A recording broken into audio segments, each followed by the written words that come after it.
அல்லேலூயா. கரங்களை உயர்த்தி ஒரு உற்சாகமா சொல்லுங்க. கர்த்தத்தை கொடுத்துக்கணும் வைங்க, அதோட நம்ம கர்த்தரை பார்த்துக்கொள்வார் என்று விடுதலையோடு நம்ம கர்த்தர் சம்பவத்தில் கர்த்தர் ஆசிரிப்பார். எடுத்தவங்க படிங்க. யோவான் என்ற சுவிசேஷம் 1ஆம் அதிகாரம் 1ஆம் வசனம். ஆதியிலே வார்த்தை இருந்ததும் அந்த வார்த்தை தேவனுக்கு இருந்தது, அந்த வார்த்தை தேவனாய் இருந்தது. என்னை கேட்டுட்டு இருக்க தேவப்படியே கர்த்தர் அனுகிரகத்தினால நான் இங்க நின்றுட்டு இருக்கிறேன். கர்த்தர் என்ன செய்தார்னா, தேவனுடைய வார்த்தையை நன்றாய் கேள் என்ற ஒரு வார்த்தையை என் செவியிலே போட்டார். ஏன்னா நானும் சோர்ந்து போட்டுதான் இருந்தேன்.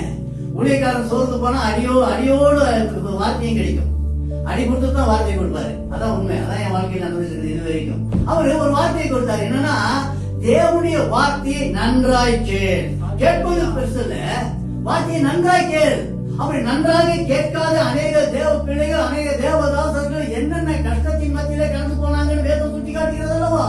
அப்படிதான் கர்த்தர் அழைத்தார். அழைக்கப்பட்ட அந்த பாத்திரத்துக்கு என்ன சொல்றாருன்னா, உன் இனத்தாரை, உன் தேசத்தை, உன் இடத்தை விட்டுட்டு வா அப்படின்னாரு. அவனும் தன்னுடைய சொந்தத்தை, லோத் என்ற உலகத்தை அழைத்து கொண்டு போனான். லோத் என்ற உலகத்தை அழைத்து கொண்டு போனதுனால நடந்த சம்பவம் என்னவென்றால், எந்த இடத்திலே அவனை அழைத்து சொல்ல கர்த்தர் எத்தம் பண்ணாரோ அந்த இடத்தை காட்டினார், அழைத்து சென்றார். உண்மை. ஆனா அழைச்சல் இருந்தது அவனுக்கு வாழ்க்கையிலே. அவன் நிர்பந்தமான ஒரு பாத்திரமாய் அடைய வேண்டிய காலகட்டத்துக்கு உட்படுத்தப்பட்டான். தேவன் அதை அனுமதித்தார். புறஜாதியின் மத்தியிலே தன்னுடைய மனைவியை சகோதரி என்று சொல்லும்படியாக அவன் அங்கு உந்தப்பட்டான். காரணம் என்னவென்றால், கர்த்தர் சொன்னாரு, அந்த வார்த்தையை அவன் சரியா கேட்கல. அதாவது வார்த்தையை நன்றாய் கேட்கணும். நீ இதை செய்ய என்றால் அதை மட்டும் செய்தால் போதும், மற்றதை கர்த்தர் பார்ப்பார். இதை செய்தா அது தீவிர வருமே, அங்க சோர்வு வருமே, அங்க சஞ்சலம் வருமே, அங்க போராட்டம் வருமே, அதெல்லாம் அவர் பார்த்துக் கொள்வார். இயேசுவின் நாமத்தாலே அவர் என்ன சொல்றாரோ அதை மட்டும் செய்தார். ஆசீர்வாதம். எப்போ அந்த லோத் என்ற உலகத்தைக்கும் அவனுக்கும் தொடர்பற்று போயிட்டதோ, எப்போது லோத்தானவன் அந்த ஆபிரகாமை விட்டு அவன் கண்ட இடத்துக்கு கடந்து சென்றானோ அந்த நிமிடத்திலேயே ஆசீர்வாதத்தை ஆபிரகாமுக்கு கொடுத்தார். நீ பார்க்கிற எல்லையெல்லாம் உன்னுடைய சந்ததியை வர்த்திக்க பண்ணுவேன்னு சொன்னாரு. நீ என்னால் ஆசீர்வதிக்கப்பட்டிருப்பா என்று சொன்னாரு. அது மட்டுமல்ல, அப்படியே அவனை வழிநடத்தி காத்து வயோதிக காலத்திலே புத்திர சுகாரத்தை கொடுத்து அவர் நம்பினார், அவனை நிரப்பினார். ஏன் இந்த சஞ்சலத்தை, இந்த போராட்டத்தை அவர் அனுமதித்தார் என்றால், அவர் சொன்ன வார்த்தையை நன்றா கேட்கல. நீ மட்டும் வானா, அவனும் மனைவி மட்டும் தான் வந்திருக்கணும். அவன் மிருக ஜீவன்கள், பிரயாசப்பட்ட பொருட்கள், அது இல்லாம ஒரு உறவு முறையை அழைத்து வந்தான். அடைய வைத்தார் கர்த்தர். உன்னை கேட்டுக்க தேவப்பிள்ளையே, அவருடைய வார்த்தையை அப்படியே கேட்டு நீ அனுசரித்து வாழ்ந்தால் அலைச்சல் இல்ல, கஷ்டம் இல்ல, சோர்வு இல்ல, பொய் சொல்ல வேண்டிய அவசியம் இல்ல, இக்கட்டி இடியூர்கள், சஞ்சலங்கள், போராட்டங்கள், ஏமாற்றம், அவமானங்கள் இல்லை. இயேசுவின் நாமத்தினாலே அந்த ராஜா அவனை கேட்கிறாரு, நீ எதற்காக உன் சகோதரி என்று சொன்னாய்னா உன் மனசுக்கு பயந்துன்னு சொன்னான். அந்த பொய் ஒரு பயம், பயத்தின் ஆவி அவனை பிடித்துக் கொண்டது. இதையெல்லாம் கர்த்தர் அனுமதித்தார். காரணம் என்னவென்றால், அந்த தேவனுடைய வார்த்தையை நன்றாக கேட்கல. என கேட்டிருக்க தேவ பிள்ளையே, வார்த்தையை கேட்பது பெருதல்ல, நன்றாக கேட்கிற வார்த்தை உள்ளத்திலே பதியவை.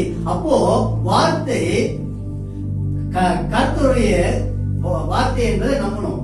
அதனால நீங்க உங்களை படிக்க சொன்னேன். ஆதியிலே வார்த்தை இருந்தது, அந்த வார்த்தை தேவனுக்கு இருந்தது, அந்த வார்த்தை தேவனாவே இருந்தது. அப்போ உலகமும் அதன் நிறைவும் தேவனின் வார்த்தையினால் உண்டாயிற்று. தேவனே வார்த்தையா இருந்தார். இதனை ஏற்றுக்கொள்ள விசுவாசம் வேண்டும்.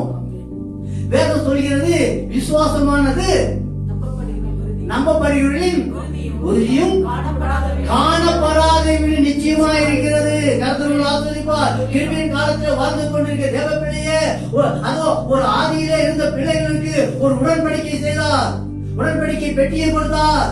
அநேக தீர்க்கதரிசிகளை கொடுத்தார். அநேக தீர்க்க வார்த்தையை கொடுத்தார். அதை எல்லாம் அவர்கள் ருசி பார்த்தார்கள். ஆனாலும் பொறுமையை தட்டப்பட அவர்கள் பாவங்கள் அவருக்கு பெரிதா இருந்தது. தேவதாசர்களை அழைத்து அவரை மீட்டெடுத்து காத்து வந்தார். அற்புத அடையாளங்களை செய்தார். அவற்றிலிருந்தால் அவர் அனுபவித்தவர்கள் சோரம் போனார்கள். பாவம் அவர்கள் அழிவை கொண்டு காண செய்தது. என்னை கேட்டிருக்க தேவ பிள்ளையே, ஆதிலே அஞ்ஞான தேவதாசர்கள் தேவனுடைய வார்த்தையை கேட்டாங்க, தீர்க்கதரிசன வார்த்தையை கேட்டாங்க, அதை நம்பினாங்க. ஆனால் கேள்வியின் காலத்தில் இருக்கிற நாமோ இயேசுவை காணல, தீர்க்கதரிசிகளை காணல, வார்த்தைகளை கேட்கல.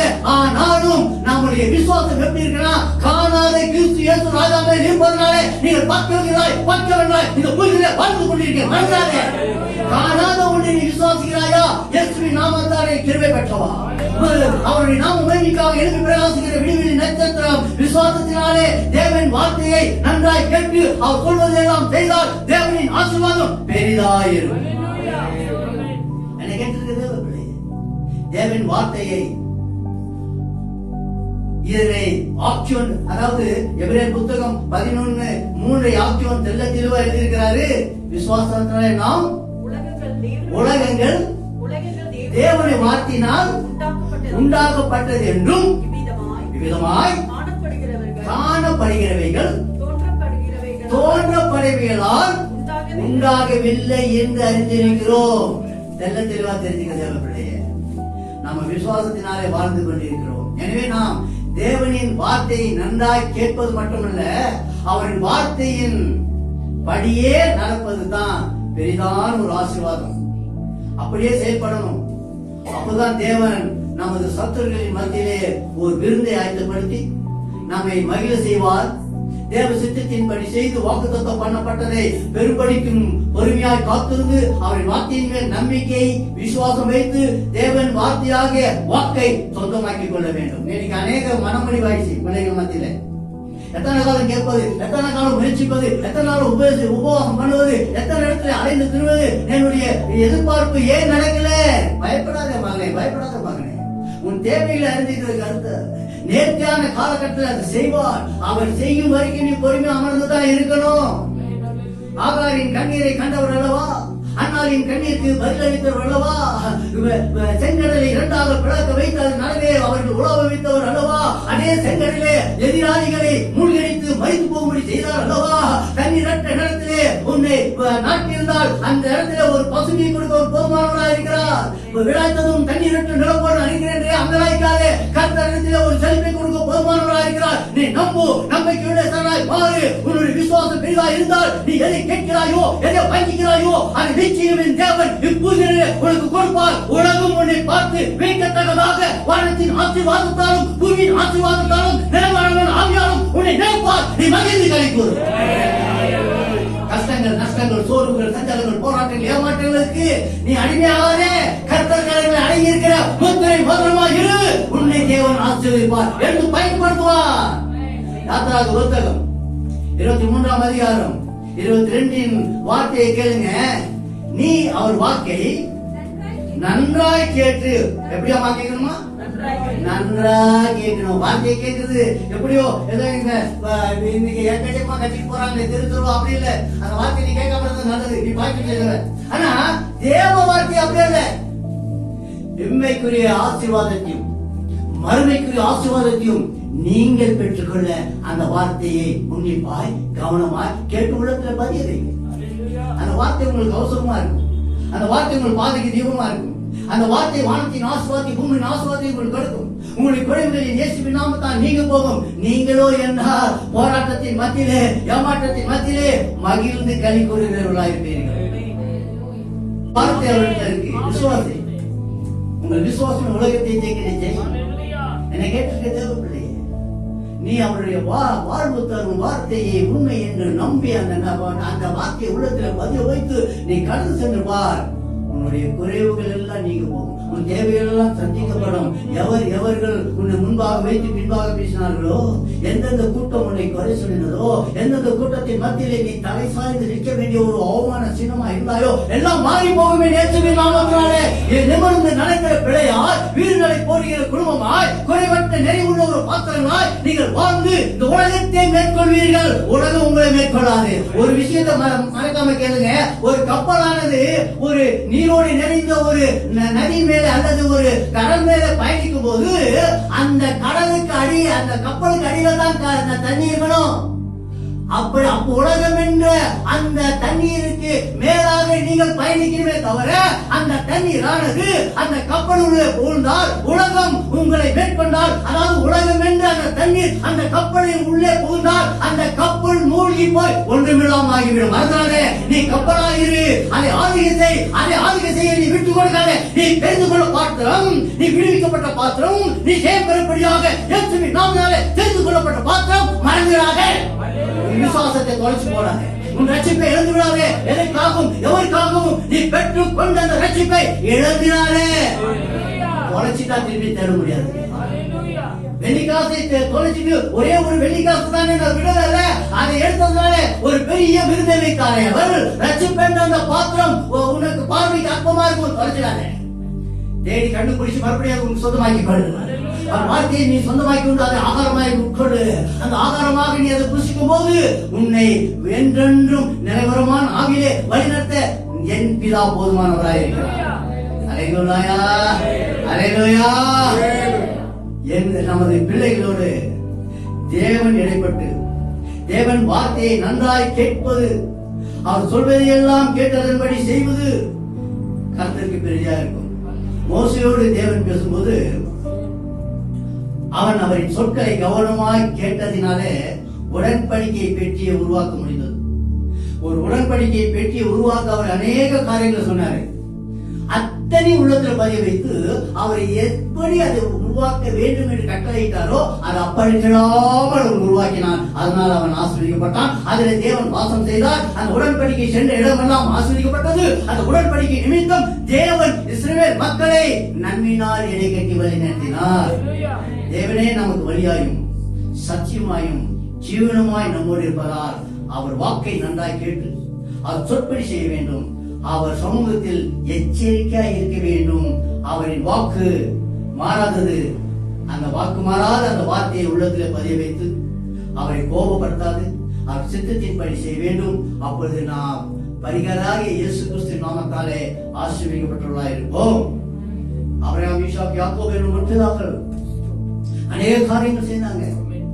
அவரை தேவன் ஆசீர்வதித்தார். ஆனா அவ்வப்போது ஒரு வார்த்தைக்கு அவர்கள் சரியா கவனமா செவிக்கா சாய்க்காத தம் சொந்த இடத்துல சொந்த பிரியமா செஞ்சதுனால சில பாடுகளை கர்த்தர் அனுமதித்தார். பாடுகளை அவர்கள் சகிக்க வேண்டியது ஆயிடுச்சு. ஆனாலும் அவர்கள் அழித்துக் கொள்ளே அவர்கள் ஆசீர்வதித்தாரே, அவர் சந்ததியை ஆசீர்வதித்தாரே, அவர் பிள்ளைகள் ஆசீர்வதித்தாரே, பிள்ளைகளின் பிள்ளைகள் ஆசீர்வதித்தாரே.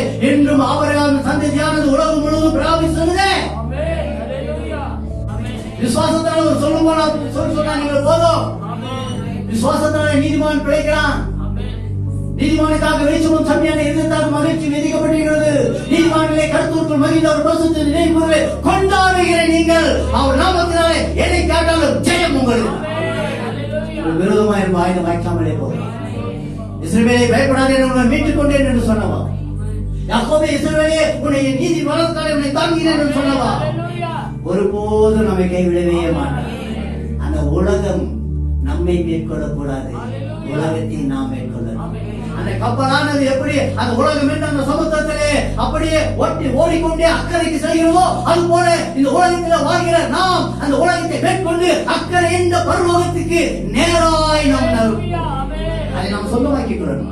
வழியிலே அழிந்து போவதற்காக நாம் தெரிந்து கொள்ளல, உலகம் நம்மை மேற்கொள்வதற்காக நம்ம தெரிந்து கொள்ளல. அவர் வார்த்தை இன்னும் இருக்கிறது. அந்த வார்த்தை ஜீவன் உள்ள வார்த்தை. அந்த வார்த்தையானது மதுரமாய் ஔஷதமாய் நன்மை கொடுக்கிறதாய் நம்மத்திலே கலந்து போகிறது. பயப்படாதே, கர்த்தருடைய வார்த்தை என்றென்றும் நம்மை வழிநடத்தும். யாத்ராகம புத்தகம் 15ஆம் அதிகாரம் 26ஆம் வசனம். நீ உன் தேவனாகிய கர்த்தரின் சத்தத்தை கவனமாய் கேட்டு அவர் பார்வைக்கு செம்மையானவர்களை செய்து அவர் கட்டளைகளுக்கு செவி கொடுத்து அவருடைய நியமங்கள் யாவையும் கை கொண்டார். நான் எகிப்துக்கு வரப்பண்ணின வியாதிகளில் ஒன்றையும் நான் உனக்கு வரப்பண்ணேன். நானே உன் பரிகாரியாகிய. ஆமா, பரிகாரியாகிய கர்த்தர் நம்ம மத்தியிலே இருக்கும் போது உதவாக்கரைங்களுக்கு தான் நம்ம பயப்பட வேண்டியதே இல்லை. பயப்படாது. என்ன கேட்டிருக்க தேவர்களே, தேவனுடைய வார்த்தையை கவனமாக கேளு. அவர் பார்வைக்கு செம்மையானதை செய். அவர் கட்டளை என்ன இருக்கிறாரோ அதன்படி செய். ஒரு ஒன்றும் உன்னை சேதப்படுத்தாது. சிங்க குட்டிகள் ஒரு நன்மையும் குறைக்கூடாது. இயேசுவின் நாமத்தினாலே தேவனின் சத்தத்தை கவனமாய் கேட்கணும், செம்மையானவதை செய்யணும், அவர் கட்டளைக்கு செவி கொடுக்கணும். அவருடைய நியமங்களையும் அவர் கட்டளையையும் நாம் நடப்பித்து காட்டணும். வியாதி உன்கூடாது பொல்லாப்பு நேரிடாது, நீ குணமாயிருப்பாய். எகிப்தின் எரிப்பந்தமான பருக்கள் அண்டாது, உன வியாதியும் சொறி சிரமும் உன்னை அண்டாது. கர்த்தர் உன்னை எல்லா தீங்குக்கும் விலக்கி காப்பார். உன் தேவனாகிய கர்த்தர் என்னும் மகிமை பொருந்திய பயங்கரமான தேவனின் நாமம் உமக்குரியதாக மாறும். அவரின் நியமங்களின்படி எல்லாம் நடக்க வேண்டும். கவனமாயிரு. அப்போது எகிப்தின் வியாதிகள் ஏதும் நம்மை அண்டாது காக்க போதுமானவராக. ஆதியாகமம் புத்தகம் 12ஆம் அதிகாரம் 3 வார்த்தையின்படியே தேவன் உன்னை ஆசீர்வதிப்பார். அவர் சொற்படி கேட்கிற எந்த பாத்திரத்தையும் தேவன் அப்படியே ஆசீர்வதிப்பார். உன்னை ஆசீர்வதிக்கிறவர்களை ஆசீர்வதிப்பேன், உன்னை சகிப்பீர்களை சகிப்பேன். பூமியில் உள்ள வம்சங்கள் எல்லாம் உனக்குள் ஆசீர்வதிக்கப்பட்டிருக்கும். அப்போ உங்களுக்குள்ள அநேகர் ஆசீர்வதிக்கப்பட்டிருக்கும். நீங்கள் கடந்து செல்கிற இடத்திலே ஒரு ஆசீர்வாதம், உங்கள் வாயிலிருந்து வருகிற வார்த்தையில ஒரு ஔஷதம், உங்கள் நிமித்தம் உங்கள் எல்லையிலே ஒரு பெரிய சமாதானம், ஒரு நீதிமான நிமித்தம் ஒரு எல்லையிலே ஒரு சமாதானம் இருக்குமா? அநேக நீதிமான்கள் நிமித்தம் இந்த நீலகிரி மகிழ்ந்து களி கூறணும்னா நாம் நீதிமான்கள் என்பதை இந்த உலகம் காண தேவனை வெளிப்படுத்தி காட்டி ஜெயம் பெற வேணும். அல்லேலூயா. ஆபிரகாமின் சந்ததியே, விசுவாசத்தினால் இந்த சொற்களை நீங்கள் சொந்தமாக்கிக் கொள்ளுங்க. தேவனுக்கு சாட்சியாய் வாழுங்க. அவர் எதை சொல்லியிருக்கிறாரோ அந்த இடத்திலே நீங்கள் நினைவு கனி கொடுங்க. உங்கள் எல்லைகள் எல்லாம் கர்த்தர் ஆசீர்வதிப்பார். உன் நாடுகள் ரட்சிக்கப்படும். மரித்து உயிர்த்த இயேசுவின் நாமத்தாலே எல்லாம் ஆகும். ஆதியாகமம் புத்தகம் அந்த 12-13 வசனமானது இயேசு கிறிஸ்துவின் வருகையை முன்னறிவிக்கும் வேதத்தில் உள்ள 2வது தீர்க்கதரிசன வார்த்தை. அப்போ 1வது தீர்க்கதரிசன வார்த்தை என்ன? அதை நீங்களே சொல்லிருக்கப்பா. அப்பா கிட்ட போய் படிக்கிறதா கேட்கும். நீங்கப்பா அந்த காரியத்தை சொல்ல முடிச்சுட்டா அதை நீங்களே முடிச்சுங்கப்பா, ரொம்ப ஹைட்டா இருக்குதுன்னு கேட்டல அப்படி இருக்கும் பாருங்க. எதுவுமே கருத்தவங்களுக்கு ஹைட்டா வைக்கல, எதுவும் உயரமா வைக்கல. உன் வெத்துக்கும் அதுதான் முதல் அடையாளம். இயேசு கிறிஸ்துவின் முதல் அடையாளம் உன் வித்துக்கும் அவர் வித்துக்கும் வகையை உண்டு பண்ணுவேன் என்று சொன்னாரே அந்த சர்வத்தை பார்த்து, அதுதான் இயேசு கிறிஸ்து வருகிற முதல் அடையாளமாக இருந்தது. 2வது அடையாளம் என்ன? அது நீங்க அப்புறம் படிச்சுங்க. ஆதியாகமம் புத்தகம் 3ஆம் அதிகாரம் 15ஆம் வசனத்துல இருக்கும். நீங்க வீட்டுக்கு போய் படிச்சுங்க, இப்ப வேண்டாம். இயேசு கிறிஸ்துவின் வருகையை முன்னறிவிக்கும் வேதத்தில் உள்ள 2ஆம் தீர்க்கதரிசன வார்த்தை தான் ஆதியாகமம் 12:3. அப்ப அது என்னன்னா, ஆபிரகாமின் சந்ததியின் மூலம் ஒரு ஆவிக்குரிய ஆசீர்வாதத்தை பற்றி இது கூறுகிறது. பவுல் அப்போஸ்தலன் எல்லா தேசத்துக்கும் கொடுத்த கிறிஸ்துவின் நற்செய்தியே இந்த ஆவிக்குரிய ஆசீர்வாதம் என்று சொல்லுகிறார். கலாத்தியர் 3:8. கலாத்தியர் 3:8 எடுங்க, 16 ஒருத்தர் படிங்க சீக்கிரம்.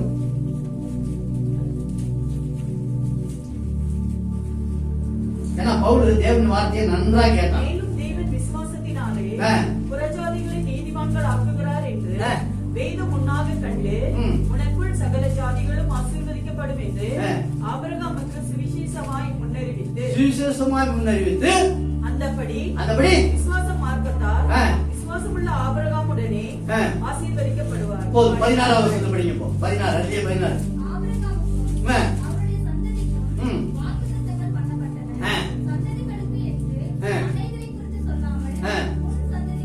16 என்று ஒருவனை குறித்து சொல்லி இருக்கிறார். அந்த சந்ததி கிறிஸ்துவே. அப்போ இந்த வார்த்தையில இயேசுவின் வெளிப்பாடு இருக்கு. இயேசுவா இந்த உலகத்துல மானிடராய் பிறப்பாய், மானிடராய் வருவார், மானிடராய் 3 வருஷம் அவர் உலகத்தில் சுவிசேஷத்தை சொல்லுவார். அந்த சுவிசேஷத்தை கேட்கிற பிள்ளைகள் அநேகர் ஏற்றுக்கொள்வார்கள், அநேகர் அதை பொறுப்பை தள்ளிவிடுவார்கள். ஏற்றுக்கொண்டவர்கள் பாக்கியவதிகளாய் பாக்கியவான்கள் வாழ்வார்கள். மனிதளித்தவர்களோ அவர் சிலுவையின் சாட்சியை காணும் போது அதில் குறைவுபட்ட அநேகர் மறுபடியும் உயிர் மூச்சடைந்து இயேசுவை ஏற்றுக்கொண்டு சாட்சியாய் வாழ்வார்கள். அவர் மரித்து 3ஆம் நாள் உயிர் தெழுவார். உயிர் தெழுந்த கிறிஸ்து இயேசு ராஜா அவர்கள் மத்தியிலே வாசம் செய்து தன்னை வெளிப்படுத்தி காட்டுவார். பரமேறுவதற்கு முன்பாக பல கட்டளை இடுவார். பரமேறுவதற்கு முன்பாக தம் சொந்த ஜனங்களை, தம் சொந்த ஜாதிகளை, தம் சொந்த சீசர்களை நான் மறுபடியும் வருவேன், வரும் வரைக்கும் நீங்கள் இந்த உலகத்திலே சாட்சியா இருங்கள் என்று சொல்வார். பரிசுத்த ஆவியானவர் உங்களிடத்தில் வருவார். அந்த பரிசுத்த ஆவியானவர் உங்களிடத்தில் வரும்போது உலகம் எங்கும் சென்று சுவிசேஷத்தை அறிக்கையிடுங்கள் சொல்லி அவர் சென்றாரே, அதை அந்த உலகத்தார் ஏற்றுக்கொண்டு அந்த சீசர் ஏற்றுக்கொண்டு அப்படியே செய்தார்கள். அதுதான் விசுவாசம், அதான் நம்பிக்கை, அதான் உண்மை. அப்படி வாழ்கிற வாழ்க்கைக்கு தான் நாம் அமர்ந்து இருக்கிறோம். சுவிசேஷத்தை கேட்பதற்காக நீங்க வரல, அதன்படி வாழ்வதற்காக. என்னை கேட்டு தேவ பிள்ளையே, சோர்வின் ஆவிக்கு உனக்கு சம்பந்தம் இல்லை. நீ தெரிந்து கொள்ளப்பட்ட பாத்திரம், நீ தேவனால் அறிந்து கொள்ளப்பட்ட பாத்திரம். கர்த்தர் கரத்திலே இருக்கிற முத்திரை மோதிரம் வருதானே? அப்படிப்பட்ட வார்த்தையை தான் பவுல் கேட்டான். பவுல் அந்த கேட்ட வார்த்தையை தெல்ல தெளிவாக கேட்டான். முள்ளில் உதிக்கிறது உனக்கு புரிஞ்சுக்கணும். ஓ, இது கர்த்தருக்கு இயேசு விரோதமா செயல்படுவது எனக்கு முடியாது. அவர் விரோதமா என்னால் செயல்பட முடியாது. அவரை நான் ஏற்றுக்கொண்டேன் என்றால் உலகம் முழுவதும் சென்று அவரை அறிவிப்பேன் என்று அந்த வார்த்தையை சொந்தமாக்கி கொண்டது மட்டுமல்ல, அந்த வார்த்தையில் உள்ள ரகசியத்தை அறிந்து தெரிந்து அவருக்காக ரத்த சாட்சியாய் மாறினான். அவன் எழுதுறான், எந்த நேரத்துல அவனுடைய உயிர் பிரியும் தெரியாது. அந்த நேரத்துல சொல்றான், என்ன சொல்றான் பாருங்க, என்ன சொன்ன அந்த நேரத்துல பிலிப்பியர் 4:4 சந்தோஷமா இருங்கள், கர்த்தருக்குள் எப்போதுமே சந்தோஷமா இருங்கள் என்று மறுபடியும் சொல்றேன் சொன்னாங்கய்யா. சிறைச்சாலையிலே மரணத்தை எதிர்நோக்கி கொண்டு மரணத்திற்கு அவனுக்கும் ஒரே ஒரு அடி வித்தியாசத்துல இருக்கும் போது அவன் எழுதுறா, நிருபமா சந்தோஷமா இருங்கன்னு.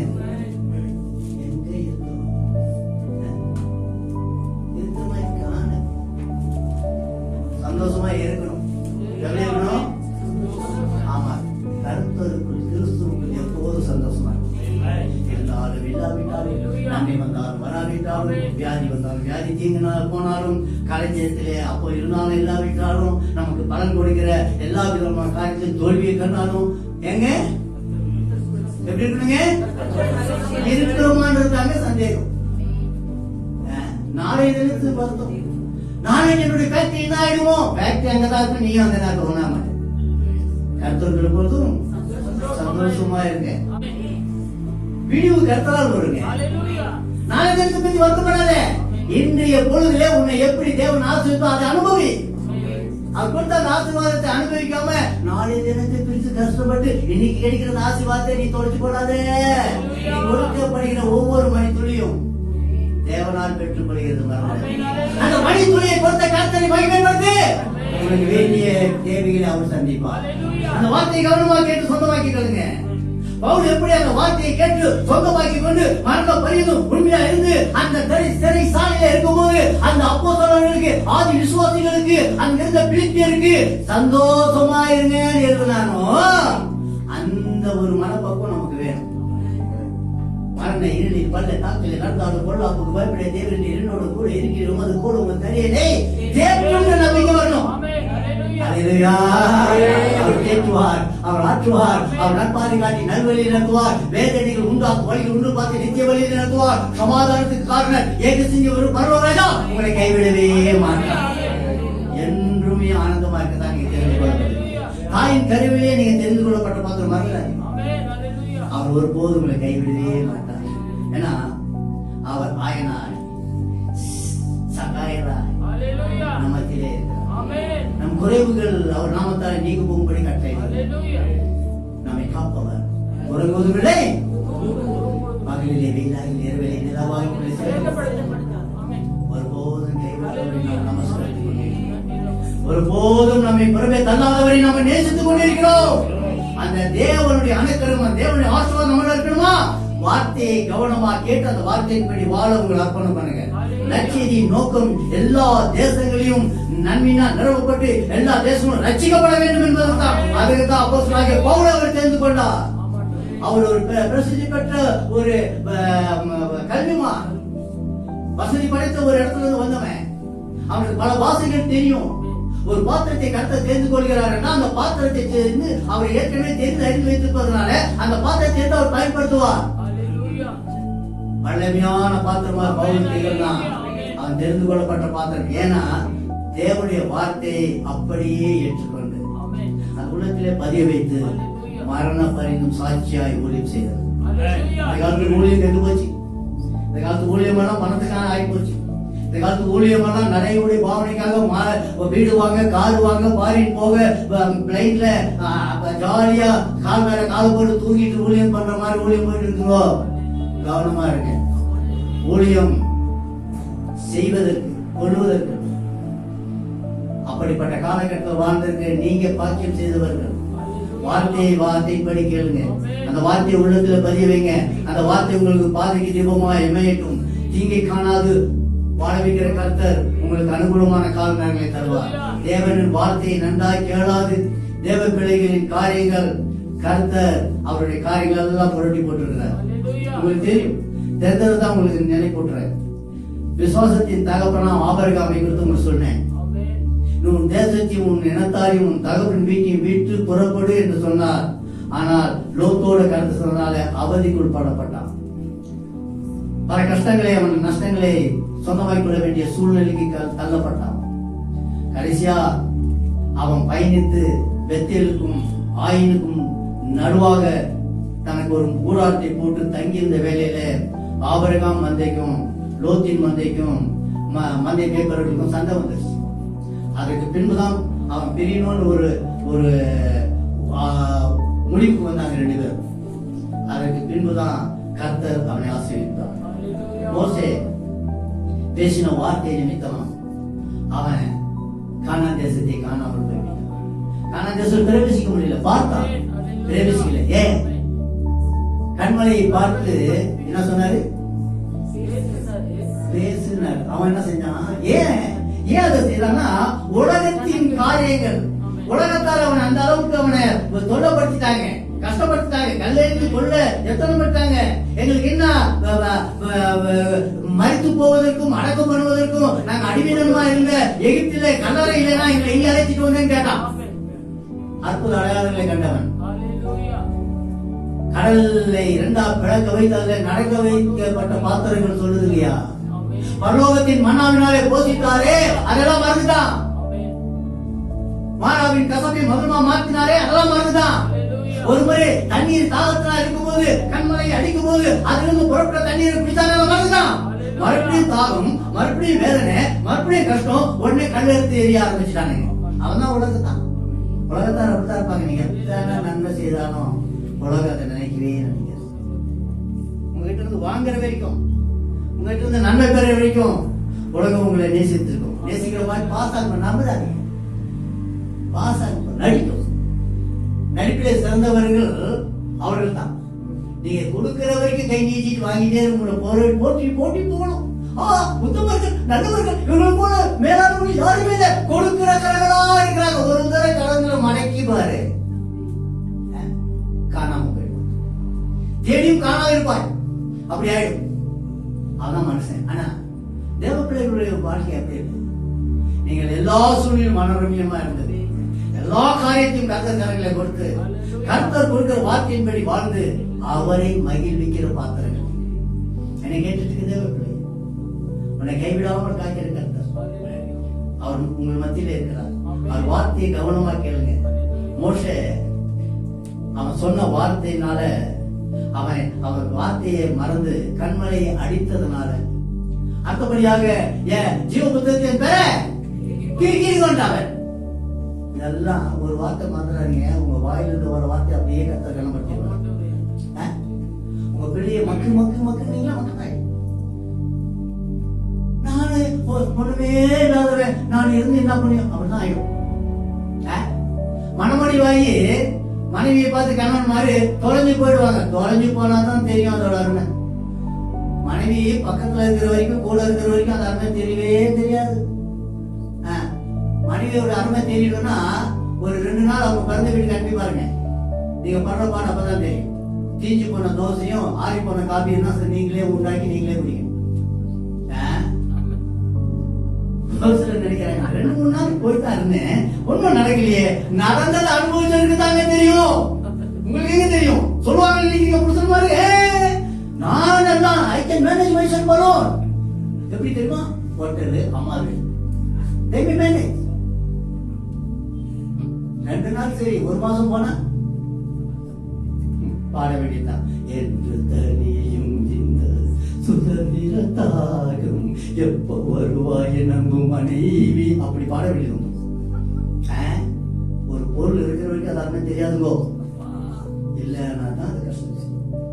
அதனாலதான் ஒரு சிலர் மேரேஜ் பண்ணிக்காமையே இருக்கிறாங்க. அவங்க நல்ல கருத்து ஆசை.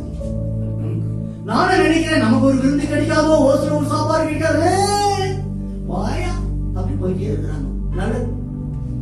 ஆனா ஒரு விஷயம் என்னன்னா, எந்த பொருளை கர்த்தர் கொடுக்கிறார் அந்த பொருளை பாதுகாப்பா வச்சுக்கணும். அது மனுஷர்களா இருந்தாலும் சரி, பொருட்களா இருந்தாலும் சரி, அசட்டை பண்ணிட்டீங்கன்னா கர்த்தர் மட்டும் ஆசைக்க மாட்டார். கொடுக்கப்பட்ட அந்த பொருளுக்காக, கொடுக்கப்பட்ட அந்த உறவுக்காக, கொடுக்கப்பட்ட அந்த மேன்மைக்காக கர்த்தரை மகிமைப்படுத்தணும். கர்த்தர் கொடுத்திருக்காரு இல்லையா, அவர் வார்த்தையின் பேர் உங்களை ஆசீர்வதிச்சிருக்காரு இல்லையா. உன்னை ஆசீர்வதிக்க சொன்னேன், ஆபிரகாமை நோக்கி பார்த்தது உன் சந்ததியை நான் ஆசீர்வதிப்பேன் சொன்னது நமக்காக. அவ ஆசீர்வதிக்கிற கர்த்தரை தான் நம்ம சொந்தமாக்கி கொண்டிருக்கிறோம். அவர் கரங்கள்ல ஆயுதம் எதுவும் இல்லைங்க, ஆணி அடைந்த தழும்பு இருக்கு. அந்த தழும்புகளாலே நாம் குணமாகிறோம், அந்த தழும்புகளாலே நாம் நடப்பிக்கப்படுகிறோம், அந்த தழும்புகளாலே நாம் ஆசீர்வதிக்கப்பட்டிருக்கிறோம். அந்த ஆசீர்வாதத்தை இழந்தவே கூடாது. எதற்காகவும் எவருக்காகவும் அந்த ஆசீர்வாதத்தை நீங்கள் இழக்க கூடாது. அப்போ நீங்க அவர் வார்த்தையின்படியே செய்யணும். ஆதியிலிருந்து அந்த மனிதர்கள் போல அல்ல. அந்த ஒரு மனுஷன் தாவீதை குறித்து சொல்ல விரும்புறேன். தாவீதை கர்த்தர் ஆசீர்வதித்தார். அதுக்கு முன்பாக பவுல் என்ற மனுஷனை ராஜாவா அனுப்புறாரு. அவன் கழுதியை தேடிட்டு போயிருந்தவனே இஸ்ரவேலுக்கு ராஜாவா அனுப்பினாரு. ராஜாவா ஆனவன அவன் பராக்கிரமசாலியாய், யுத்த வீரனாய், அநேகரை ஜெயம் பண்ணவனா இருந்தான். அந்த வேலை கட்டத்திலே நீ அந்த ஜாதியை, அந்த ஜனத்தை அழித்து நிர்மூலமாக்கிட்டு திரும்பி வாங்கும்போது அங்க இருந்து 6 மாடெல்லாம் கொண்டு வந்தான். உடனே தேவதாசன் போய் அவன் கரங்களை அவன் பின்னாடி நிற்கும் போது தைரியமா போய் பேசுறாங்க. தேவன் சொன்னபடியே நான் செஞ்சேன். உடனே அவன் கேட்கிறான், அப்படின்னா என் காதில் விழுற அந்த மிருகங்கள் சத்தம் என்ன? உடனே இன்னொரு போய், உமது தேவனுக்கு பலியிலே நான் நிறைய எடுத்துட்டு வந்தேன். ஒரு பொய்க்கு 10 பொய் சொல்ல வேண்டியது. பொய்ய சொல்லாதீங்க. ஏன்னா பொய்யே வாழ்ந்துட்டு நம்ம ஒரு காலத்துல இருந்தாங்க. இப்ப மெய்யே சொன்னா யாரும் நம்ப கிடைக்கும். நம்முடைய காரியங்கள் மனுஷர் பார்க்க மேன்மையா இருக்கும். எனவே பொய் முதலுக்கும் கபட வசனத்துக்கும் நம்ம வெளியே வந்துட்டோம்னா மறுபடியும் அந்த வழியில போக கூடாது. மறுபடியும் போகிறதுக்கு ஆவியானவர் வழி விடவே மாட்டாரு, பிடிச்சுக்குவாரு. என்னை மீறி ஏதாவது போய் சொல்லலாம் அப்படின்னா நான் என்ன சிரிச்சு வைப்பலாம். உடனே என் மனைவி தெரிஞ்சு இவன் ஊருலாண்டா டோப்பு அப்படின்னு எங்க போயிட்டானே, அவனும் போயிட்டான். வேற வழி இல்லையே.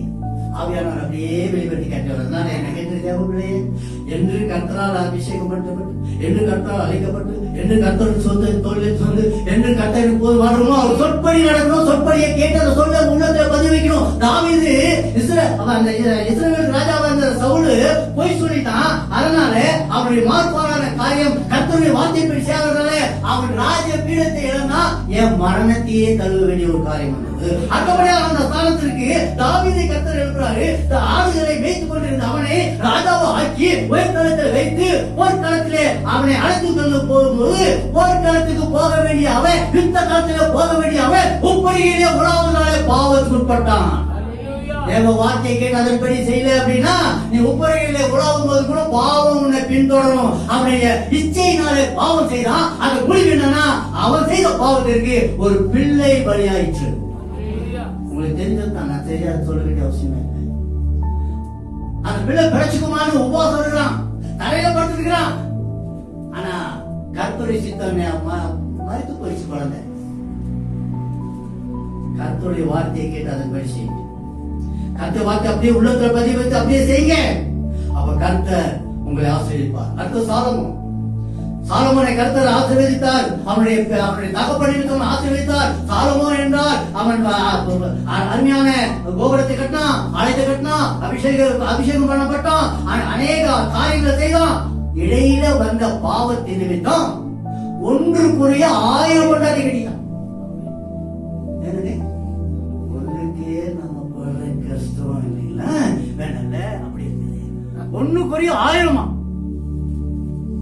எப்படி வாழ்ந்தானோ, ஆனா வாழ்ந்தான் பாவத்திலே, சாபத்திலே, கர்த்தரை மறந்த வழியிலே.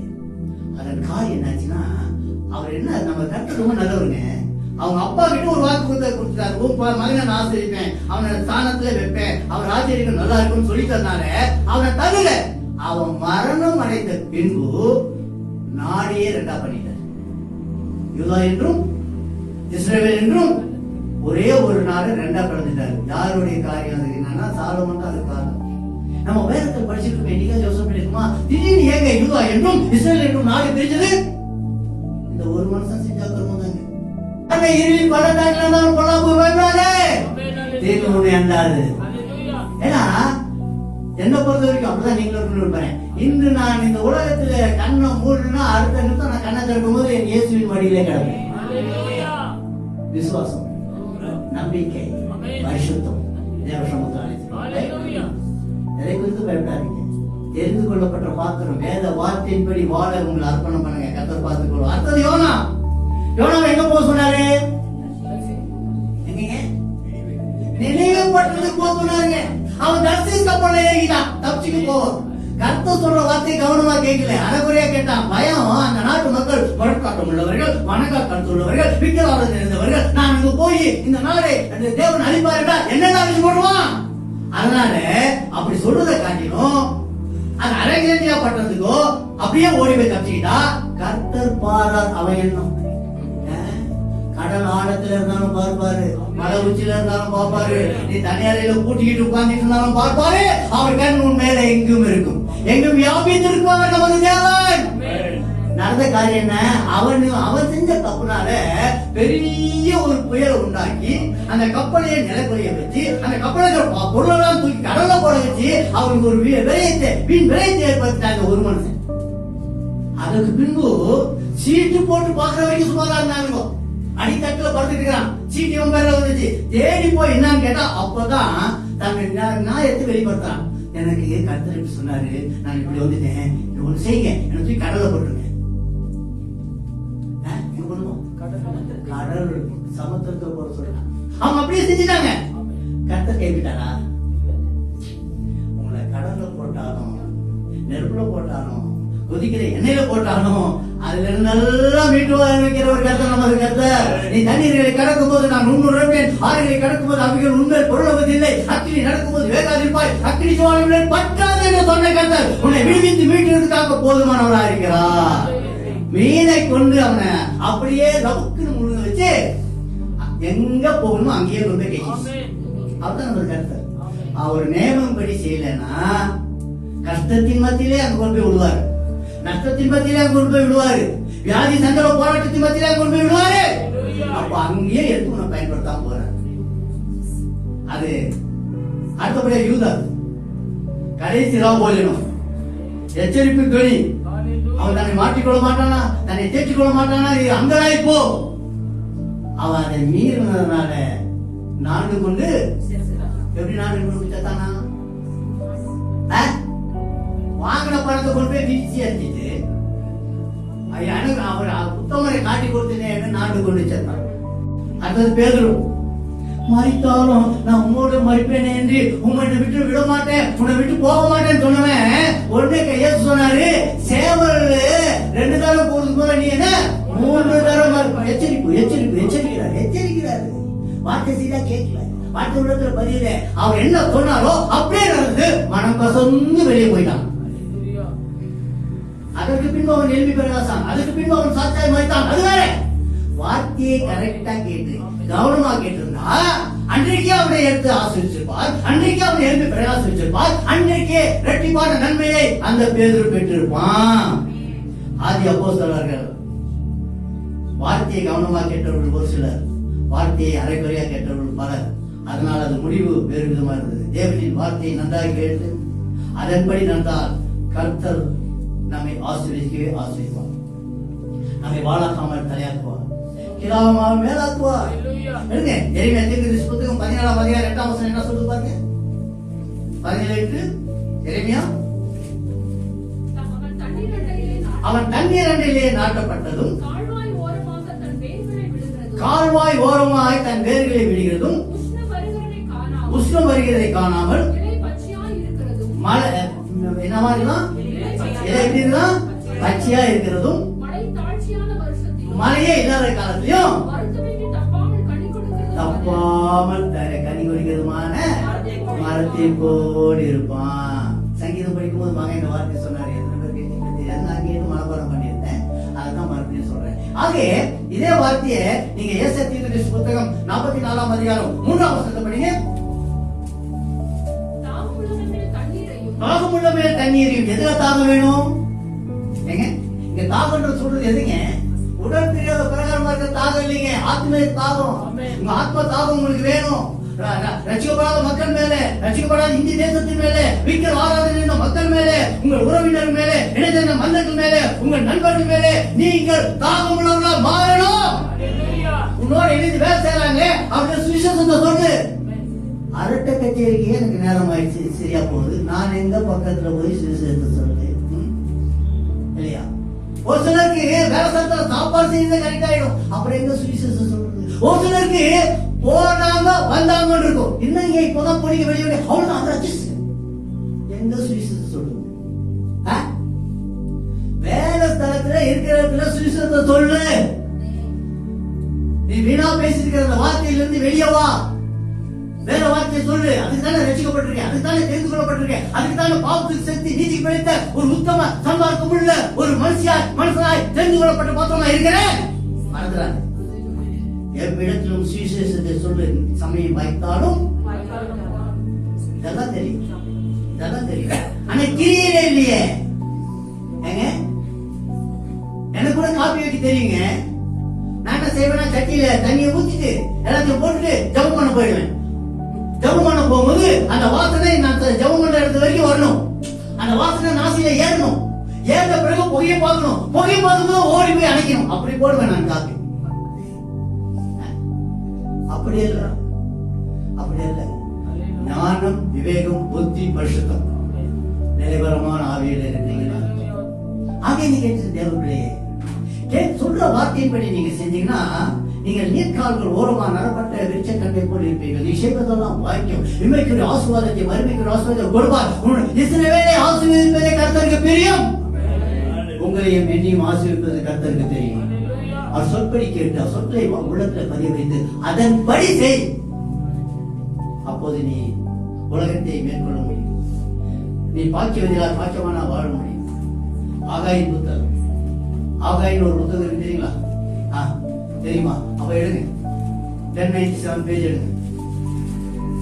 2ஆம் அதிகாரம் 19ஆம் வசனத்தை படி.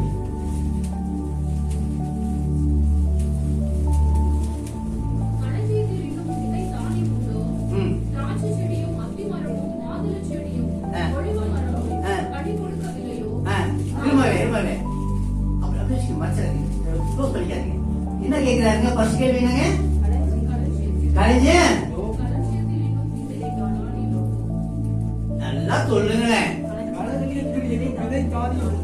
உண்டோ? ஏன் அந்த களஞ்சியத்தை குறித்து பற்றி பேசுறாரு? நம்ம களஞ்சியம் எப்படி இருக்கு? உங்க களஞ்சியம் எப்படி இருக்கு? 1 2 3 4 5 6 7 8 9 10 11 12 13 14 15 20 சேர் கம்மி.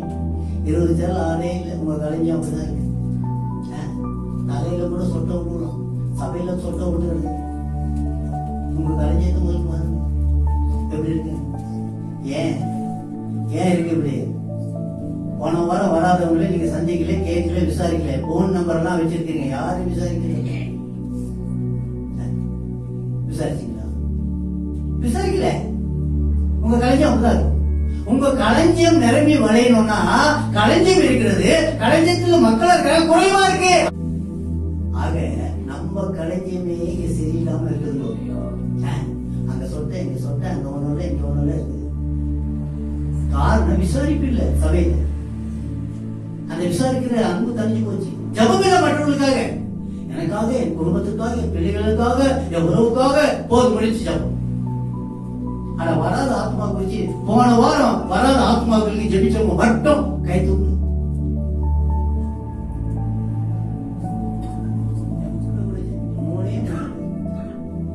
கருத்தது 30 பேர் இருக்கிறதுல 3 பேர் பாரு. அது பார்க்கும்போது ரசமா பார்க்க மாதிரி கருத்து ஆசிரியர் ஜெபிங்க தைரியம் ஜெபிங்க. வராதவங்க குறிச்சு வக்கப்படுங்க, வராத ஆத்மாக்களை குறிச்சு விசாரிங்க. அவங்க ஜபம் விசாரிக்க முடியல, அட்லீஸ்ட் ஜபம் பண்ணுங்க. கருத்தவங்களை ஆசிரியப்பார். ஜபம் பண்றது அந்த கைப்படிக்கிற பொம்பளை பக்கத்துல உட்காந்துருந்தீங்க, நீங்க இருக்கிற ஆசனத்துல உட்காந்து ஜபம் பண்ணும். கருத்தவங்களை ஆசிரியர் போதும் நினைக்கிறேன்.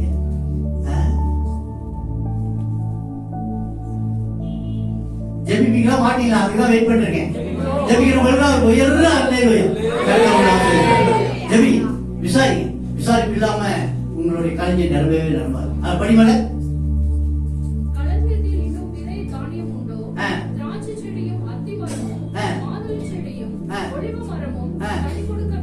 எத்தனையோ அபிஷேகம், ஒவ்வொரு அபிஷேகம் ஒவ்வொரு ஆவிக்குரிய வரங்கள். அதுலதான் அந்த மரத்தை சுட்டி காட்டு இருக்கு. இது பிரசங்கம், பெரிய பிரசங்கம் பண்ணணும், அது ஒரு நாளைக்கு பண்ணலாம். இத்தனை அபிஷேகமும், இத்தனை ஆசீர்வாதம், இத்தனை ஆவிக்குரிய காரியங்களும் இல்லாம போயிடுச்சா? இருக்கு, ஆனா இல்ல. படிமலை நான் இன்று முதல் உங்களை சொல்றாரு. உங்க சபையை நான் இன்று முதல் உங்களை ஆசீர்வதிப்பேன். உங்களுடைய சொட்டையெல்லாம் நீங்க போகும், உங்க வத்தாலெல்லாம் நீங்க போகும், உங்க குறைவுகளெல்லாம் ஒளி போகும். இந்த களஞ்சியத்தை நான் தானியத்தால் நிரப்புவேன். நீங்களோ என்றால் நீ அமர்ந்த நானே தேவன் என்று அறிந்து கொள்ளுங்கள், ஜாதி கொள்ளுக்குள்ள உயர்ந்திருப்பேன், பூமியிலே உயர்ந்திருப்பேன் என்று சொல்றான். உங்கள் ஜபங்கள் அங்கீகரிக்கப்படும், உங்கள் குறைவுகள் நீங்க போகும். நீங்க வேத வார்த்தை உள்ளத்திலே வாங்கி அதன்படி செயல்படும் போது உங்கள் களஞ்சியங்கள் மட்டுமல்ல, உங்கள் வீடும், வீட்டில் உள்ள பொருட்களும், உங்கள் பிள்ளைகளும், பிள்ளைகளின் தேவைகளும் ஆசீர்வதிக்கப்பட்டிருக்கும். மல்கியா புத்தகம் 3ஆம் அதிகாரம் 12ஆம் வசனம். அப்பொழுது எல்லா ஜாதிகளும் உங்களை எப்போ சொல்லுவாங்களா? எப்போ சொல்லுவாங்களா? அப்பொழுதுங்க, எப்பொழுதுங்க? அப்ப நான் போயிட்டு வரட்டுமா அப்படின்னு சொல்றீங்க இல்லையா? அப்ப போயிட்டு வரட்டுமானா இப்ப இது வரைக்கும் பேசிட்டு இருந்தேன், இப்ப இருந்து உங்களுக்கு வெளியே பெறதுன்னு அர்த்தம். இப்ப வேதத்துல சொல்லியிருக்கு,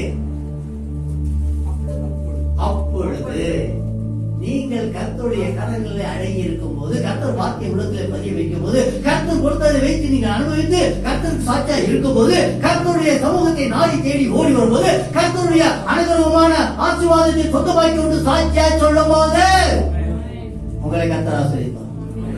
குறையே சொல்லிட்டு இருக்காதீங்க, நிறைய பாருங்க. வாழ்க்கையில் நிறைவு இருக்கு. எப்போதுமே அந்த குறையே நினைச்சுக்கிட்டு சோம்பலா இருக்கக்கூடாது.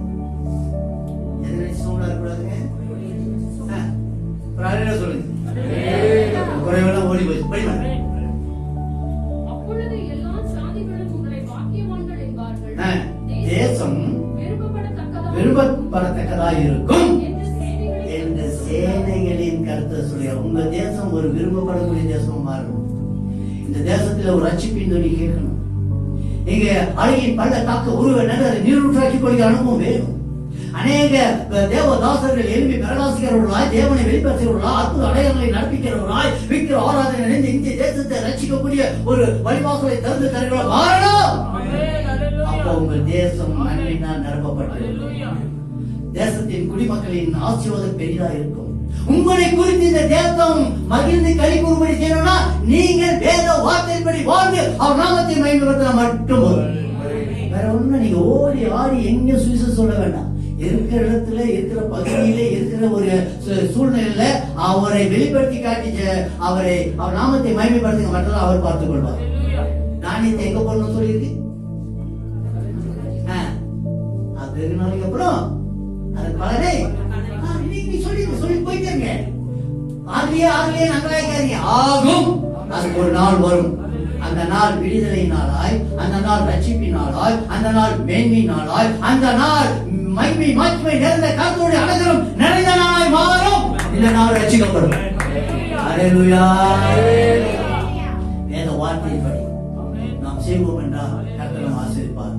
ஈசாக்கு தன்னுடைய மகன் ஆசீர்வதிக்கிறார். என்னன்னா விரும்புகிற அந்த மகன் நினைச்சு தள்ளப்பட்ட மகனை ஆசீர்வதிச்சிட்டாரு. அந்த ஆசீர்வாதம் அப்படியே ஆயிடுச்சு. வேட்டைக்கு போய் எனக்கு அருமையா ஒரு சமைச்சு கொடு அப்படின்னு யாருக்கு சொல்றாரு? ஏசாய்கிட்ட சொல்றாரு. உடனே இதை கேட்டுட்டு இருந்த அம்மா என்ன செஞ்சாங்க? தனக்கு பிரியமான மகனை, இப்போ வீட்டுல தான் 2 குழந்தை இருந்துச்சுன்னா உடனே அப்பா அம்மா நின்றுட்டு நீ யாருல 2 பேர் கூட தானே நீ யாருல அப்படின்னு கேட்டேன். அது என்ன சொல்ற? அப்பா அன்னைக்கு பிஸ்கெட் வாங்கிட்டு வந்து அன்னைக்கு அப்பா பிள்ளை, அம்மா அன்னைக்கு அடிச்சிருந்தா நான் அப்பா பிள்ளை, இல்ல அம்மா அன்னைக்கு தோசை கொடுத்திருந்தா நான் அம்மா பிள்ளை, அப்பா அன்னைக்கு அடிச்சிருந்தா நான் அம்மா பிள்ளை, அப்படி போயிடும்ல. கேட்காது. 2 பிள்ளையும் உன் பிள்ளை தான். அங்க நடந்த கதை அப்படிதான். வேட்டையாட போனவன் போயிட்டான், வீட்டுல இருந்தவனை அழைச்சிட்டு வந்து நீ தான் அவன் சொல்லி நீ ஆசீர்வாதத்தை வாங்கிக்கோன்னு சொல்றான். அவன் பயப்படுறான், நான் எப்படி முடியும்? அவன் கை உடம்புற ரோமமா இருக்குமே, ரோமமா இருந்தா நான் ரோமத்தை கொடுக்குறேன்னு அவன் கையில அந்த ரோமத்தை தள்ளி விட்டு அவன் கொண்டு போய் அப்பா கிட்ட அனுப்பி, அப்பா கண்பார்வா இருக்க தெரியாதவன் நீ தான் என் பிள்ளையா அறியாம வாங்கும் போது அவனுடைய ட்ரெஸ்ஸை போட்டுட்டு அவன் வாசல் நிறுவனத்தை போட்டுட்டு பக்கத்துல போகும் முகர்ந்து பார்த்து என் பிள்ளைதான் அப்படின்னு எண்ணி யாக்கோபை ஆசீர்வதிச்சிட்டாரு. அந்த ஆசீர்வாதத்தை திரும்பி வாங்க முடியுமா? கர்த்தருடைய வார்த்தை ஒன்றுதான், 2 சொன்னா சொன்னதான். மனமாற அவர் மாந்தனால அங்க அவர் ஆசீர்வதிக்கிறாரு. அந்த ஆசீர்வாதத்தின் பாத்திரமா அவன் மாறி வார்த்தையை கர்த்தர் கனப்படுவார். இசாக்கு தனது மகனை யாக்கோபை ஏசாய் என்று எண்ணி ஆசீர்வதிக்கிறான். அதனை கர்த்தர் கனம் பண்ணி யாக்கோபை அப்படியே ஆசீர்வதித்தார். காரணம், ஆசீர்வதித்த பாத்திரம் அப்படிப்பட்ட பாத்திரம் ஆசீர்வதிக்கப்பட்ட பாத்திரம். நீங்க ஆசீர்வதிக்க தெரிந்து கொள்ளப்பட்ட பாத்திரம். மறந்துடாதீங்க.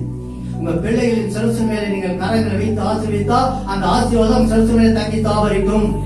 மரண பணி அந்த பிள்ளைகள் உச்சிதமான ஆசீர்வாதத்தால வாழ்வாங்க. எதை சொல்லி நீங்க ஆசீர்வதிக்கிறீங்களோ அந்த ஆசீர்வாதத்தை நின்றுங்க.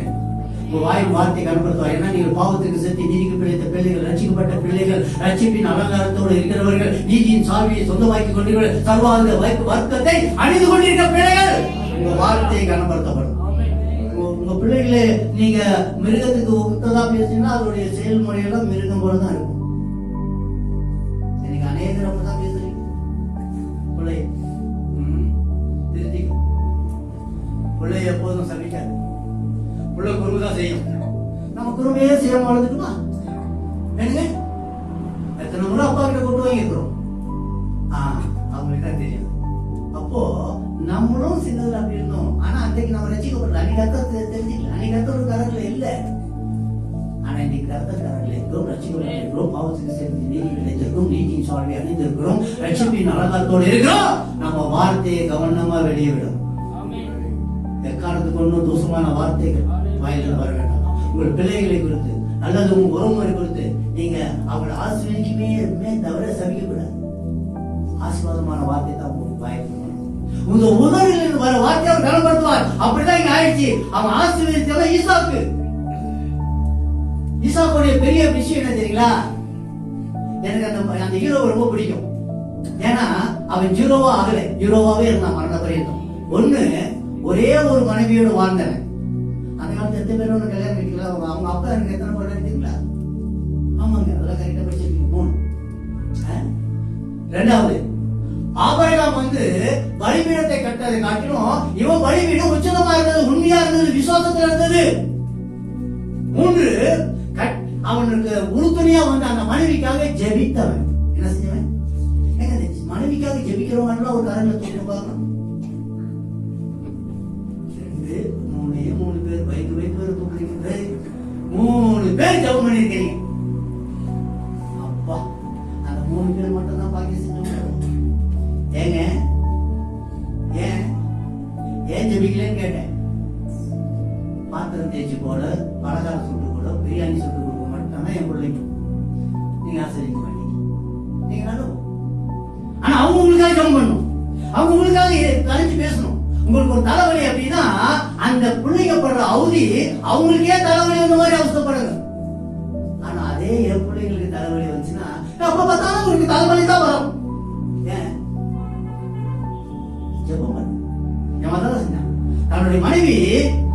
கர்ப்பவதியா இருக்கும்போது தன் மனைவிக்காக என்ன செய்யுங்க? ஜெபம் பண்ணாங்க. ஜெபம் பண்ணுங்க. அவன் அதை செஞ்சான். அந்த 3 அவன் சென்ற இடத்துலதான் தானிய வளைச்சல கொடுத்தாரு. அது அவன் தனக்கு எடுத்துக்கொள்ளாம அநேக காரியங்களுக்கு ஈடுபாடுபடி அவன் கர்த்தர் நாம மகிமைக்காக செயல்பட்டு ஒரு ஜெயசீலனா வாழ்ந்தான். இதெல்லாம் கர்த்தர் வயோதி காலத்துல அவன் ஆசீர்வதிச்சான். ஏன்னா வேதம் என்ன சொல்றதுன்னா, வயோதி காலத்துல அவர்கள்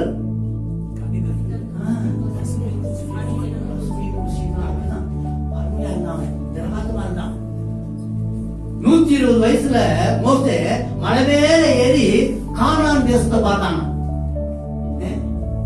இன்னைக்கு 60 வயசுலயே படியா அம்மா இன்னொரு படி அம்மா அப்பாவையும் அம்மாவை தான் கூப்பிடுறாங்க. ஒரு ஸ்டெப்புக்கும் கர்த்தர் கூப்பிடுது. அப்போ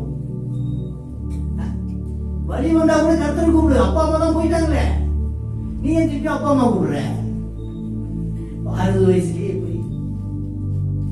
அவன் 120 வயசுல மலை மேல ஏறி பார்த்தான். அப்படின்னா அவனோட அபிஷேகம் அப்படி இருந்தது, அவனுடைய நற்கிரி அப்படி இருந்தது. கர்த்தரை சார்ந்து வாழ்ந்தா, கர்த்தர் போதும் என்று வாழ்ந்தா, கர்த்தருடைய வார்த்தையை சொந்தமாக்கி கொண்டு வாழ்ந்தா, கர்த்தரின் கரங்களில் இருக்கிற ஒரு மனுஷனா இருந்து அவன் மூலமாக கர்த்தர் செய்த அற்புத அடையாளங்கள் நிமித்தம் அவன் பெருமை பாராட்டவே. அவன் எத்தனையோ அற்புத அடையாளங்களை செய்ய வச்சாங்க. என்னைக்காவது அவன் மனுஷன் தன்னை குறித்து பெருமை பாராட்டி இருக்கானா? பாத்தீங்களா? அவனுக்கு விரோதமா தான் அவனுடைய உறவு பேசுச்சு. இதுதாங்க பெரிய விஷயம். எப்போதுமே ஊழியர்களுக்கு விரோதமா யார் பேசுவாங்க? முதல் உறவு தான் பேசும். நேற்று வரைக்கும் போய் பேசி திருத்திக்கிட்டு, நேற்று வரைக்கும் சின்ன பார்த்துக்கிட்டு இருந்து, நேற்று வரைக்கும் கிளப்புக்கு போயிட்டு இருந்து, நேற்று வரைக்கும் அசிஷமா நடந்துக்கிட்டு அவங்க சிறப்பு ஆடிக்கிட்டு அடிக்கடி போட்டுருந்தவன் இன்னைக்கு பாஸ்டர் ஆயிட்டான். யார் சொல்லுவா? நண்பன் கூட சொல்ல மாட்டான். முதல் தான் சொல்லுவான். அப்படிதான் இனி ஆச்சு. அப்படிதான் அது நடைமுறை. இயேசுவே சொன்னாரு, யாரு சத்துருவா? வீட்டாரே சத்துரு. இயேசுவே சொல்றாரு. அப்ப நம்ம என்னத்துக்கு மற்றவர்களை பத்தி பேசணும் இல்லையா? நாம் நாமளாவே கர்த்தர் படத்தை பார்க்கணும். ஆக நான் சொல்ல வருது என்னன்னா, நம்முடைய பரிசுத்தம் எப்படியோ அப்படிதான் நம்ம வார்த்தை இருக்கும். அவன் தலைமையில வச்சு அவன் ஆசிரிச்சானா அவன் உண்மையாய், சன்மார்க்கனாய், கர்த்தருக்கு பிரியமாய், கர்த்தர் கரங்களை அடங்கி இருக்கிறவனாய், கர்த்தர் மட்டும் மகிமைப்படுத்துறவனாய், கர்த்தருக்காக வழியிட்டு கர்த்தருடைய வார்த்தையின்படி நடந்து தன்னுடைய வேலைக்காரர்களை நியமப்படி வழிநடத்தி தன் கரங்கள் இருக்கிற பிள்ளைகளுக்கு உகந்த ஒரு புருஷனாய், தன் மனைவிக்கு உத்தம நன்மசாட்சி உள்ள ஒரு புருஷனாய் அவன் இருந்தான். அதனால அவன் வார்த்தையை கர்த்தர் கனப்படுத்தினார். அதுதான் பெருமை, அதான் மேன்மை. கணவன் மணி இதர வாழ்க்கையில பரிசுத்தம், உண்மை, யதார்த்தம் இருக்கணும். அதுதான் போதும். 2 பேரு பயணம் பண்ணிட்டு இருக்காங்க. நான் பக்கத்துல பண்ணிருக்கேன். அந்த அம்மாவுக்கு செல்லு இந்த டப்பா மாதிரி ஒண்ணு வச்சிருந்தாங்க கையில. அதுல என்ன வந்துருச்சு, அந்த அம்மா டக்குன்னு இப்படி பார்த்துருச்சு. பார்த்ததும் பக்கத்துல இருக்கிற அவரு எட்டி இப்படி பாக்குற, என்னவா சின்னமும் வந்துருச்சு. எப்படி அது பாக்கலாமா? எட்டி பார்த்து அந்த அம்மா திரும்பி பார்த்து சொல்லிச்சு, என் அக்கா போன் பண்றாங்க, மெசேஜ் பண்றாங்க. சந்தேகமா பார்க்காத மனைவி, கணவனை சந்தேகமா பார்க்காத மனைவி. அந்த ஒருமனாவி உண்மை இருந்தா கர்த்தருடைய ஆசீர்வாதம், உன் குடும்பத்தை ஆசீர்வாதம், உன்னுடைய குறைவு நீங்க போகும். நீ நிறைவுல பாத்திரமா வாழ முடியும். அப்போ நீ வேத வார்த்தையை உள்ளடக்கி கொண்டு அதன்படி செயல்படுகிற பாத்திரம் என்பதை உலகம் அறிந்து கொள்ளும். அதான் இங்க இவன் நடந்துச்சு ஈசாக்கு வாழ்க்கையில். அவன் சொற்படி கர்த்தர் அவன் ஆசீர்வதித்தார். கர்த்தர் அது வார்த்தையை கனம் பண்ணினார். எனவே என்னை கேட்டு தேவைப்படலை. கர்த்தர் கரங்களை அடங்கியிருப்பது உண்மை என்றால் அவர் வார்த்தை உள்ளத்துல பதியவே. ஒரு வார்த்தை படிங்க. ஆதியாகமம் 27:29 சீக்கிரம். ஆதியாகமம் 27:29. ஜனங்கள் உன்னை சேவிக்கவும், ஜாதிகள் உன்னை வணங்கவும் கடவர்கள். உன் சகோதரருக்கு எஜமானாய் இருப்பாய். உன் தாயின் பிள்ளைகள் உன்னை வணங்குவார்கள்.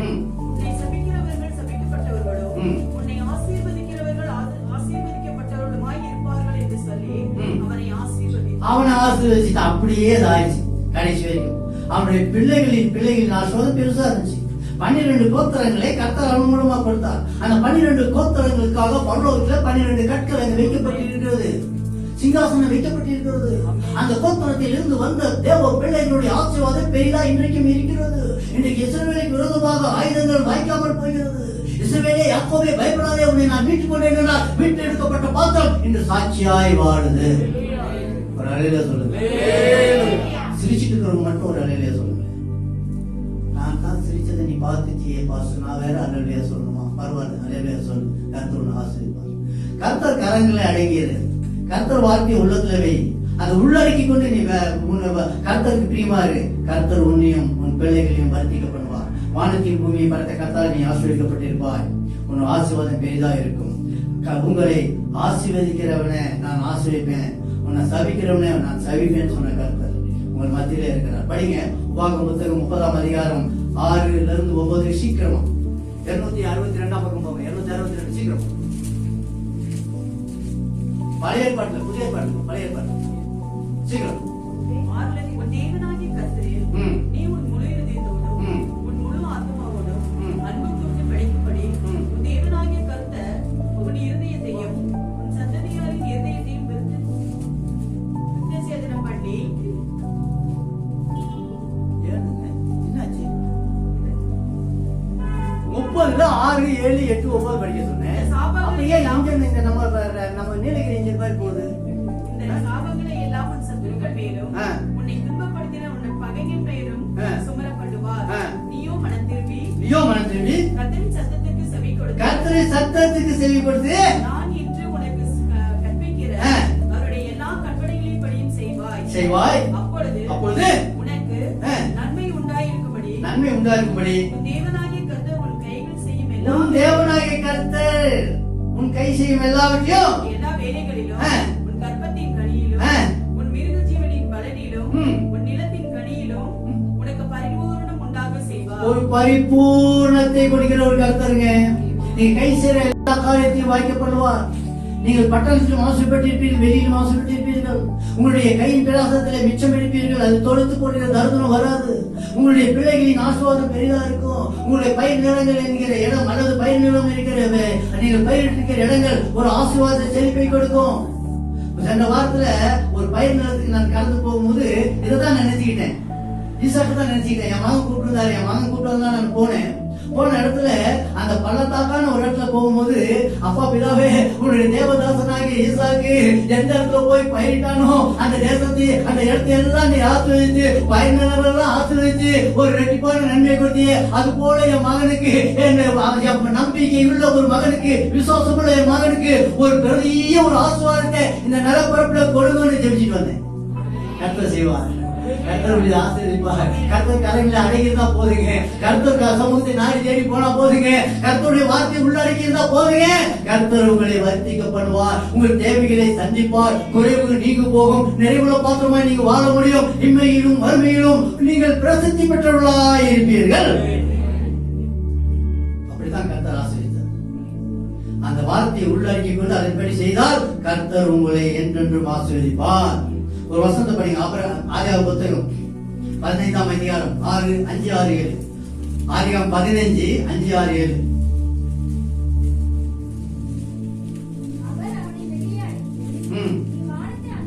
வானத்தை அண்ணாந்து பார். நட்சத்திரங்களை என்ன உன்னால் கூடுமானால் பின்பு அவனை நோக்கி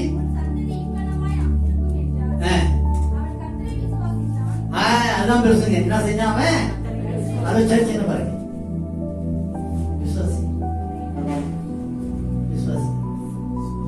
எல்லாம் இல்லாதது இருக்கிறது போல செய்யணும். வருடதும் இல்லாததுமான தண்ணீரமான நிலமா இருக்கியா, செழிப்பை கொடுப்பார், மென்மையை கொடுப்பார், உன் குறைவு நீக்கும்படி பண்ணுவார். அவர் சொன்னார் அது ஆகும். அவன் விசுவாசம். அவனுக்கு அப்போ புள்ளையே இல்லைங்க. புள்ள இல்லாத போது கர்த்தர் ஒரு சந்ததி ஆசிரியக்கணும் போது அவன் திருப்பி கேட்கல. ஒரு புள்ள கூட இல்லை, என் சந்ததி எங்க வரும் கேட்கல. என்ன செஞ்சான்? நல்லா சொல்லுங்க. என்ன செஞ்சான்? விசுவாசித்தான். அதனால அவன் நீதிமானாக்கப்பட்டான். அதனால அவன் சந்ததியை கர்த்தர் இந்த உலகத்திலே வானத்தின் நட்சத்திரம் போல பெருகி பண்ணியிருக்கிறார். இன்னும் நான் விசுவாசத்தினாலே ஆபிரகாம் சந்ததி என்று சொல்கிறோம் அல்லவா? அப்படி ஒரு பெருக்கத்தை கர்த்தர் கொடுத்தார். அதற்கு காரணம் அவருடைய வார்த்தையை அப்படியே நம்பி ஏற்றுக்கொண்டார். அந்த மாதிரி ஒரு அனுபவம் வேணும். கர்த்தர் ஆபிரகாமை கொடுத்து அவன் சொற்படி கேட்பவன், அவன் நான் சொல்றபடி வார்த்தையை நடப்பிக்கிறவன் நம்பினார். நம்பி அவன் ஆசீர்வதித்தாரு. அப்படியே அவன் மரண பரிந்து கொண்டான். ஒரே ஒரு புதவனை கொடுத்து அந்த புதவனையும் எனக்கு பலியிடணும் போது ஏன்னு கேட்கல, எதுக்கும் கேட்கல. என் சந்ததியை நீ வர்த்திகம் பண்ணுவேன்னு சொல்லிட்டு இப்ப கொடுத்த ஒரு பிள்ளைய கூட நீ கொண்டு வந்து எனக்கு பலியிடுன்னு சொல்லி தர்க்கமே பண்ணலையே. மனைவி கிட்ட கூட சொல்லல, அப்படியே சொன்னபடி செஞ்சான். எந்த பிள்ளையை குறித்து கர்த்தர் அனுசரணையா இருந்தாரோ அந்த பிள்ளையை குறித்தே கர்த்தர் ஒரு மேன்மையை காணப்படி வைக்கிறார். அதுதான் நமது கர்த்தர். இல்லாததை இருக்கிறது போல செய்கிறார். முடியாதது அவரால் எதுவுமே முடியாத இல்லை. அவரால் எல்லாம் ஆகும், அவரால் எல்லாம் கூடும். அவரை குறை சொல்ற அளவுக்கு நம்ம பெரியவர்கள் அல்ல. குறைவுகளை நிறைவாக்கிற கர்த்தரை நாம் சேவித்துக் கொண்டே இருக்கிறோம். அந்த நிறைவானது வரும்போது குறைவானது ஒழிந்து போகும். அது வரைக்கும் நீங்க காத்துத்தான் இருக்கணும். அது வரைக்கும் காத்துட்டு தான் இருக்கணும். அதான் பிரமாணம். அடுத்தபடியாக நான் செய்ய போகிறது ஆபிரகாமுக்கு மறைப்போனோ என்று சொல்லி அவர் ஆபிரகாமை மேன்மைப்படுத்தினார். கர்த்தர் ஆபிரகாமுக்கு சொன்னதை நிறைவேற்றும்படியாய் அவன் தன் பிள்ளைகளுக்கு தனது பின்வரும் வீட்டாருக்கு நீங்கள் நீதியை நியமங்களை கை கொண்டு நடவுங்கள் என்று கற்பித்து வழியை காத்துக்கொள் என்று கட்டளையிட்டு அவன் தன் காரியத்தை ஈடுபாடு பண்ணான். அதான் எல்லாவற்றையும் அறிந்தவர், இனிவரும் காரியமும் அவருக்கு தெரியும். நாம் அவர் சொற்படி கேட்டு அதன்படி நடக்க நம்மை நாமே அர்ப்பணம் பண்ணணும். வார்த்தையை கேட்பது மட்டுமல்ல, அந்த வார்த்தையை உள்ளத்துல பதிய வைக்கணும். உள்ளத்துல பதிய வைத்த வார்த்தையில நம்பிக்கை வைக்கணும். என்னை கர்த்தர் ஆசிரியப்பேன்னு சொல்லியிருக்கிறாரு, அவர் ஆசிரியப்பார். கர்த்தர் எனக்கு இதை கொடுப்பேன்னு சொல்லியிருக்காரு, அவர் கொடுப்பார். நீ பயப்படாதே, நான் உன்னை மீட்டுக் கொண்டேன் என்று சொன்னார். இக்கட்டிலிருந்து, இழிவிலிருந்து, சஞ்சலத்திலிருந்து, போராட்டத்திலிருந்து, ஏமாற்றத்திலிருந்து, அவமானத்திலிருந்து, வழக்கிலிருந்து, வாதிலிருந்து மீட்டெடுப்பார். நம்ம உன்னை மீட்டெடுத்து காத்து உச்சிதமான ஆசீர்வாதத்தாலே உன்னை நிலைநிறுத்துவார். நிலவரமான ஆவியை கொடுத்து உலகத்திலே உன்னை சாட்சியாய் வாழ வைப்பார். இம்மைக்குரிய ஆசீர்வாதத்தையும் மறுமைக்குரிய ஆசீர்வாதத்தையும் உன் கொடுக்க அவர் போதுமானவராக இருக்கிறார். நீ பயப்படாதே, அவரை இணைந்து வாழ்வு, அவர் சொற்படி ஜீவி, அவர் வார்த்தை உள்ளத்துல பதிய வைத்துக்கொள். அந்த வார்த்தை உன் பாதைக்கு தீபமா இருக்கும். உன்னுடைய ஆசீர்வாதம் தாமதமா இருந்தாலும் தாமதமா வர அந்த ஆசீர்வாதமானது பெரிதானதா இருக்கும்.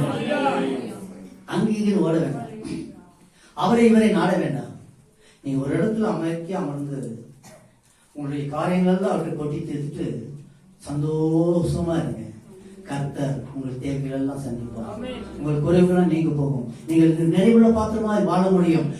உங்களை கொண்டு கர்த்தர் எதை செய்ய சித்தமா இருக்கிறார் அதை செய்து முடிப்பார். துணை அவரை, அந்த துணையால் அவரை நீங்க நம்புங்க. அவர் நம்பிக்கைக்கு ஒருபோது இடர் கொடுக்க மாட்டார். நீங்க எதை நம்பி அவர் சமூகத்தில் வரீங்களோ, எதை நாடி தேடி அவர் சமூகத்தில் வரீங்களோ, அவர் நிச்சயம் உங்களுக்கு அதை கொடுப்பார். நீங்கள் ஆசீர்வதிக்கப்பட்ட சந்தியா இருப்பீர்கள். அல்லேலூயா. கர்த்தர் உங்களை ஆசீர்வதிப்பார். கர்த்தர் உங்களை ஆசீர்வாதம். எழுந்து நிற்போம். கர்த்தர் உங்களை ஆசீர்வதிக்கட்டும். கொடுக்கிற நேரத்துக்கு வந்திருக்கிறீங்க.